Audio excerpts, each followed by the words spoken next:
પંજાબના એક ગામમાં એક છોકરો રહે. તેનો મહોલ્લો ગરીબ અને અશિક્ષિત. અડોશ પડોશમાં લગ્ન હોય તો ઉઘાડા બીભત્સ લગ્ન ગીતો ખુલ્લેઆમ ગવાય. છોકરો જુએ કે આ સાંભળીને તો લોકો ખુશ થાય છે. મોટો થઈ તે એક સંગીત મંડળીમાં જોડાય છે. ગામે ગામ ફરતી આ મંડળીઓ હલકા શબ્દોવાળા ગીતો પીરસે ને જનતા ઝૂમી ઉઠે.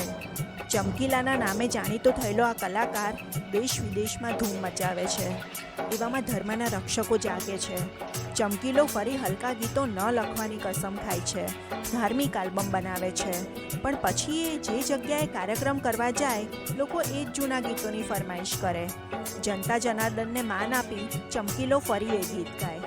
ને એક દિવસ બે ઉત્તમ કલાકાર જેની છાંટ હજુય પંજાબી સંગીત ઉપર છે તેવા ચમકીલા અને તેની પત્નીની છડે ચોક ગોળી મારી હત્યા કરવામાં આવે છે. અમરસિંહ ચમકીલા નેટફ્લિક્સ પર જોઈ શકાશે.